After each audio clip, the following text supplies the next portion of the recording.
Hello, hello. Yet again, I have been messing around with my setup. This is kind of like a combination of last week's and the weeks before that setup. Still messing around with it.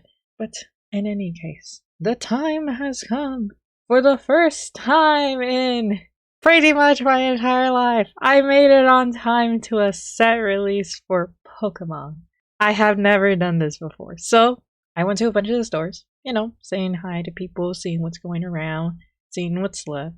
I went there on the day of the release, so they still had things. And for the most part, for pretty much everything, I paid MSRP, which is pretty nice. For those of you who don't know, MSRP is the suggested market retail price for the different items. There's technically at this point two of them, but earlier I used to refer to only one thing. So MSRP from the official Pokemon company is like, oh, this product is suggested to be retail at, say, $29.95 or $49.95 or something like that. And so when it goes to the store, they can follow that or they can slightly adjust it. And that's where the second MSRP comes in. This second one will fluctuate based on the market, and the main one that a lot of people use to figure the MSRP based on how it's actually selling is probably TCG Player, because that is the biggest website marketplace for specifically the trading card games. So for MSRP, if it was an older card pack, it will be like $3 something per pack. If it's the newer ones, like $4 something. And so if you're going somewhere and you're paying more or less for that, you could be like, oh, is it a good or bad value? Great example of the difference between the two of them would be Prismatic. You'll see the Pokemon company advertise the MSRP for one thing, and sellers might put an entirely different thing. Owing to higher demand, more limited stock, it just depends. In any case, all of that aside, I will focus on now the cards because I am not an econ major. I am not spending all my free time crazy looking at spreadsheets. It's okay. I'm just gonna enjoy the card game. If I happen to find it as a good deal, I'll take it. If it's too much, I'll let it go. And with that, we're done with the math homework part of this. I will now get to finally look at Journey Together. This wonderful bad boy. I got the last one, if I remember correctly. I was there pretty early at the store, because like I said, I happen to have a free day. And so, look how cute this is. I remember when Black and White came out, a lot of people didn't like it. And then when people actually took the time to, play the story, they were like, this is the greatest thing ever. So I just find that hilarious. So this is how the box looks. And on the side, I already took the plastic seal off. This is the backing of it. And the other side of it. So already, you can see that you can slide this bad boy off. And inside, you see the decoration for the different card packs from the series, which, I always think is a cool idea. This bad boy. This is the booklet that comes with most ETB, which looks very nice. Thank you. And the back. The box itself, it's so shiny. Like I said before, if you never open an ETB, this is how it looks like on the inside. It's kind of hard to tell because it's dark, but this cardboard thing makes it look bigger than it is. And so, as usual, you get the little counters. The dices for this set, which they changed the color for the main dice. I don't know how often they changed this color, but we get the custom cards. Oh, this looks nice. Ooh. Anyway, this is the custom card sleeve. Inside, like a blackish gray.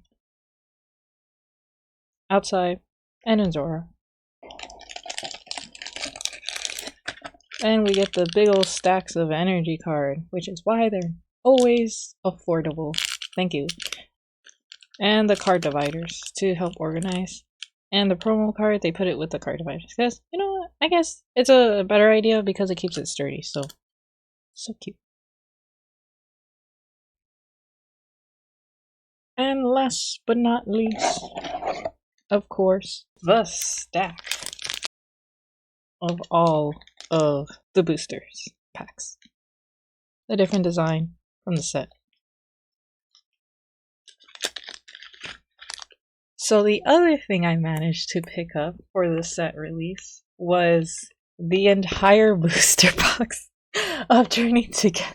Like I said, this is the first time I've been to a set release. This also means this is the first booster box I ever have. I usually get packs separately or get it from like a product or something that comes with a bundle of them, like a blister. This is a lot smaller than I thought. Most of the time they make things bigger than it is, but this thing is dense.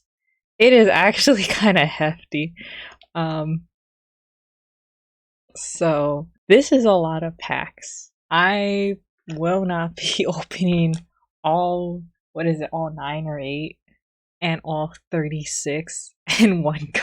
Only because I managed to make it to the set release. I got both. I'm usually not going to do that.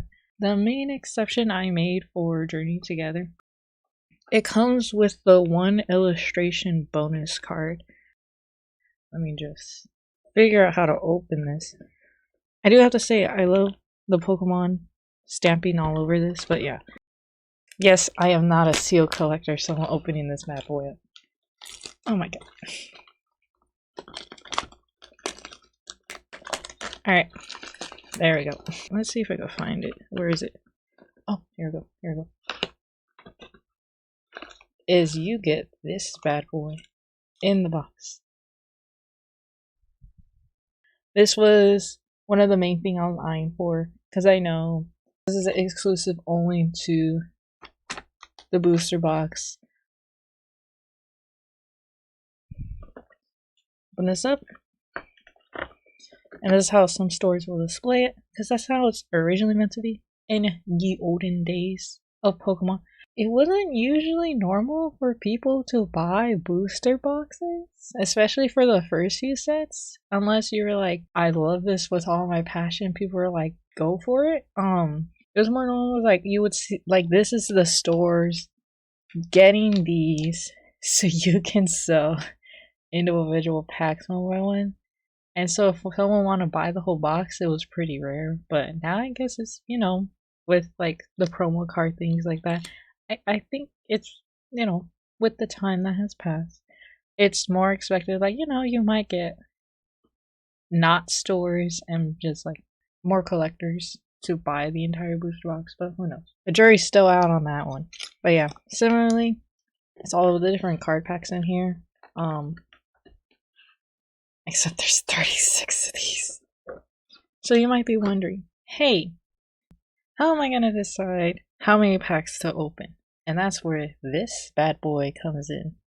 I figured, you know, it'll be fun every now and then. Instead of, you know, I don't want to open all 40 something packs all at once. I'll roll the dice, and whatever I get, that's how many I'm gonna open. And so along the way of, you know, Team Rocket is releasing in May, if I remember, in store shelves, I can enjoy opening packs without burning myself out on opening packs. So that's my solution. I'm gonna do that for the booster box itself specifically, building up to Team Rocket set. Like, I know the Team Rocket set is coming up next. I'm still deciding, you know, because different set has different offerings. Like, I'm probably not gonna pick up an entire booster box and the EVT for Team Rocket, only because that is a lot of cards. Alrighty, we got 9 of these bad boys. So this is specifically from the ETB. Like I said, booster box. Oh, I'll do that later. That's a lot. I'll do that later. Anyway, time to start opening these bad boys. Pack number 1. And as always, the first step, remove the digital card. And the second step, ooh, yeah. The fun thing about this set is they have the trainers on them, so you'll see them pop up.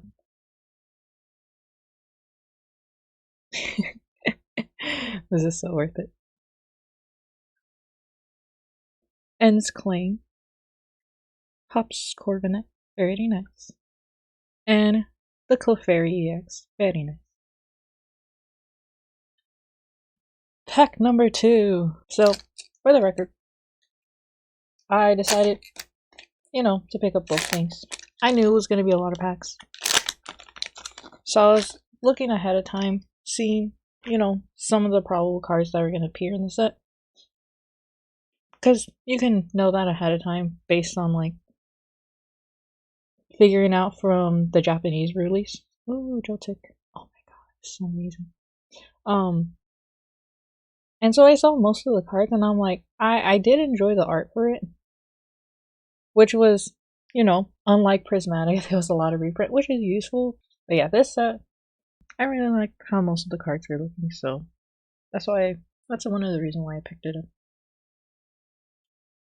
Pack number 3. The other reason why I picked this is Black and White. One of my favorite Pokemon games of all time.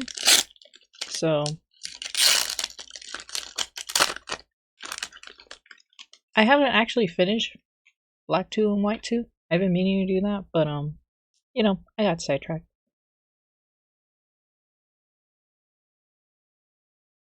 But yeah, I remember spending so much time playing and replaying Black and White. So if you ever get the chance to, definitely play it. Because it's a very good game.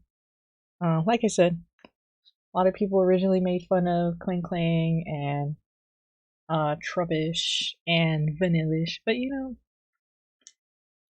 it also had some interesting Pokemons in there, like everyone's favorite Zorora. Pack number, I think I'm losing count, 4.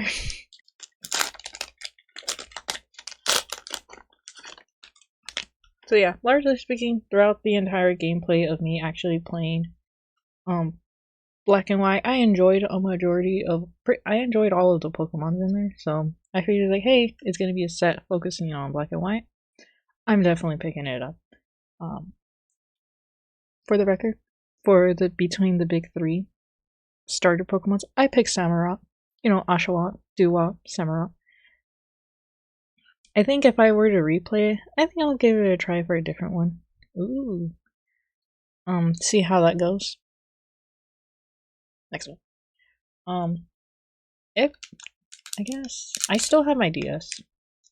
My 3DS and my DS Lite / DSi that I bought off from a friend.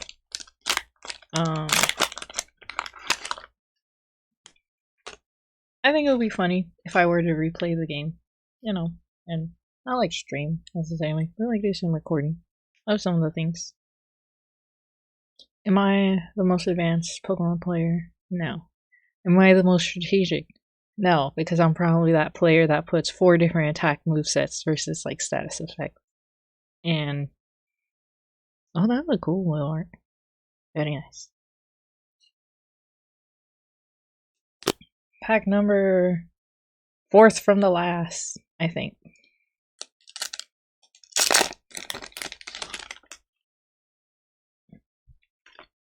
Okay. Like, these are so enjoyable. I remember finding the Seaglyph. Yeah.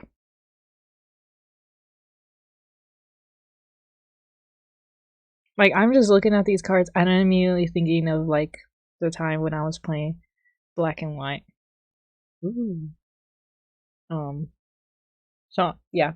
0 regrets getting this set so far. 3rd from the last. Because that will make it, what, pack 6? Maybe? I don't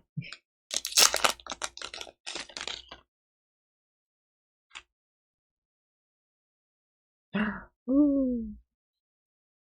See, this set brings so much joy to my heart.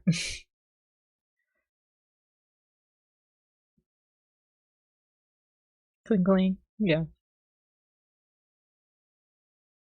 Minchino. Ooh. Okay. The second to the last. We're getting closer. What's also nice is it's not stressful opening this set, because I was stressed the whole time opening Prismatic. This is like the inverse. I'm having so much fun with this. Shelmet? Yeah, yeah. Like, look at this bad boy. It's so well done. And I think the other thing that, Black and White, like as much as like the story was so good, which, 10 out of 10, the Pokemon design itself, it was some of them were slightly silly and it works. Like you get a ducklet that's just blue and you get a floating ice cream. And it's so fun to look at. The last one for the day.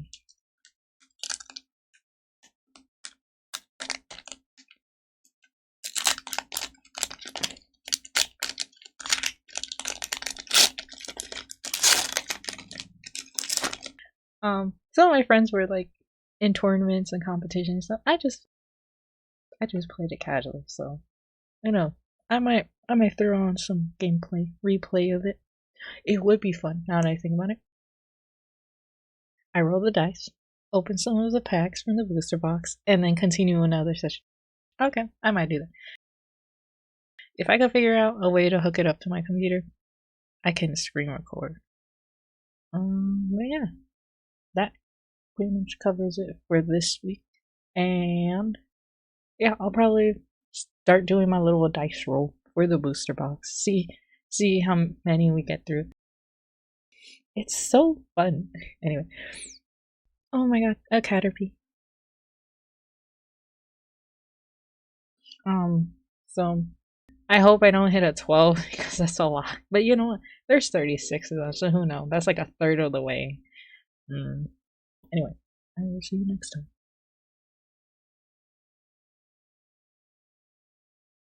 So, gonna get my little dude out. The little dices. These are the coins. Where is it? It's like one in here. Oh, that's the triangle shape one. No, the wrong one. Where is it?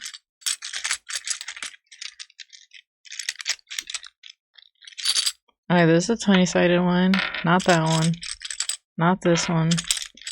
Not that one. Oh god. Let me move all the Poke coins. All of the different counters. If you're wondering where all of the ETV dices and stuff are, oh, found it. It's in here. It's in my little zipper. Yeah, this one. I found it.